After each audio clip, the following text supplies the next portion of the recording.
네, 오늘 한 부장판사님께서 사망하는 사건이 있었습니다. 그것과 관련해서 정확한 사인도 나오지 않은 상황에서 저희가 말씀드리는 게 매우 조심스럽다는 생각에 우리 민주당은 언급을 안 하는 게 좋겠다라고 생각했는데 우리 나경원 의원께서는 마치 그 죽음이 우리 민주당이 발의한 법 왜곡죄나 뭐 사법부에 대한 압박 때문이었다는 취지로 얘기하시는 것을 보면서 정말 경악스러웠습니다. 경악스럽고 한 공간에서 저런 얘기를 듣고 있는 게 과연 맞는지 제 귀를 의심했습니다.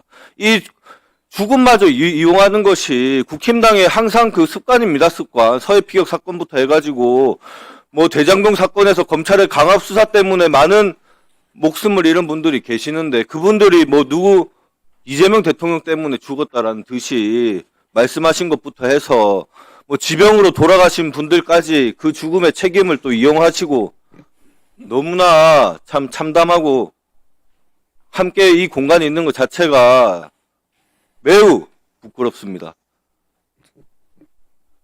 또한 그 지금 유족과 그 고인에 대해서는 매우 모욕적인 발언이기 때문에 이 부분에 대해서는 나경원 의원님 본인께서 적절한 입장 표명과 사과를 해야 된다고 저는 생각이 듭니다.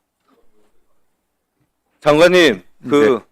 김건희 국정농단 특검의 사건 이첩과 공소, 재판 중인 사건의 이첩과 공소 유지에 관한 내용이 있는 거 아시죠? 네네. 그 공소 유지에는 공소 취소가 포함되는 겁니까? 뭐 당연히 포함되는 거 아니겠습니까? 네. 그럼 최혜병 특검에는 이첩과 공소 유지가 있고 공소 취소에 대한 명확한 규정도 있죠? 예, 그렇습니다. 이첩이라는 것은 기존에 진행되는 사건을 특검이 가져올 수 있다. 이런 규정이 있는 거죠. 네네. 자, 윤석열 내란 특검도 똑같이 기존에 진행되는 재판에 대한 이첩과 그 재판에 대한 공소유지 규정이 있습니다. 알고 계시죠? 예, 예. 종합특검 역시 기존 유지되는 재판의 이첩과 공소유지 권한이 있습니다. 최근에 통과된 특검 4건 모두 다 기존 재판에 대한 이첩과 공소유지가 결국에는 그 공소를 계속 유지를 할지 말지까지 결정된 권한까지 있는 거 아니겠습니까? 예, 그렇습니다. 이 법안들이 다 위헌입니까? 그렇지 않습니다. 위헌이 아닌 거죠. 네. 최근에 통과된 모든 특검법에는 이 사건, 재판 중인 사건의 이첩과 공소 유지에 관한 특검의 권한이 있다는 것을 먼저 말씀드리겠습니다. 그리고 저희가 그 조작 수사에 대한 국정조사를 진행하지 않았습니까? 정말 많은 그 검찰과 수사기관, 그리고 감사원, 국정원, 국가기관들이 총동원된 이 조작 수사와 조작 기소에 대해서 우리 장관님 많이 잘 파악하셨죠? 네, 내용 알고 있습니다. 이거 이대로 뭐 공수처나 검찰 내부 진상조사만 가지고서는 다 밝힐 수 있다고 생각하십니까? 지금 뭐 부족함이 많기 때문에 국민들도 국가 권력기관들의 권한의 오용과 남용에 대해서는 확실하게 진상을 밝히고 재발 방지할 수 있는 그런 시스템을 만들어내라고 하는 게 국민적 요구사항입니다. 네. 맞습니다. 이번에 이렇게 정말 불법과 위법이 난무했던 이 조작 수사와 조작 기소에 대해서는 특검을 통해서 제대로 역사적인 단절을 해야지만이 우리 대한민국이 조금 더 발전할 수 있을 거라고 생각됩니다. 그리고 우리 장관님 한 가지 더 다른 얘기긴 한데요. 지난 3월에 있었던 울산 울주군 그 아버지와 아이 넷이 일가족 사망한 사건 알고 계신가요? 네. 보고 받으셨습니까? 그 따로 개별적으로 그 사건에 대한 보고 받지는 않은 것 아, 모르십니까? 이 사건이 어떤 거냐면 그 일가족 아이와 아이 넷과 그 아버지가 그 극단적 선택을 했는데 하게 된 원인을 보니까 그 유일하게 생계를 책임지는 어머니께서 구속이 됐습니다. 구속이 되고 그 생계가 더 이상 유지될 수 없자 그 아버지가 아이 넷을 데리고서 이제 극단적 선택을 하게 된 사건입니다.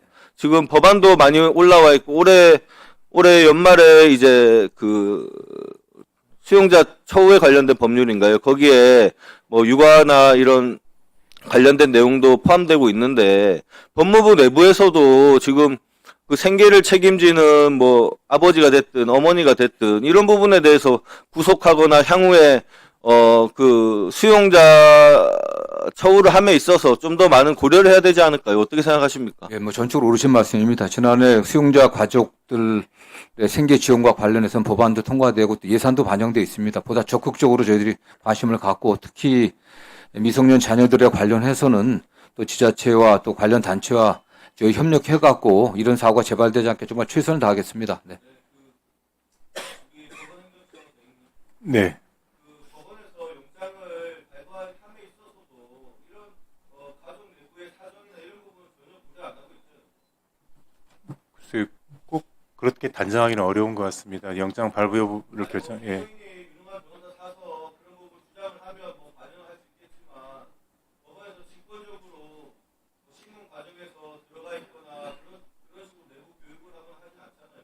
뭐 기록 전체를 살필 수는 있겠습니다만 따로 교육국 내용에 포함되어 있는 것인지는 잘 모르겠습니다. 예. 예. 법이 너무나 야박해서 되겠습니까? 좀 적극적으로 나서서 그 영장을 청구하는 단계나 그 영장을 하는 단계에서 걸러낼 수 있도록 또 이렇게 걸러냈을 때 그렇다고 해서 범죄자가 또 풀어주는 이런 문제가 있지 않습니까? 이런 부분에 대해서 좀 더 적극적으로 어떤 방안을 강구해야 될지 좀 연구를 해서 좀 방안을 만들어서 좀 보고해 주시기 부탁드리겠습니다. 예, 알겠습니다. 네.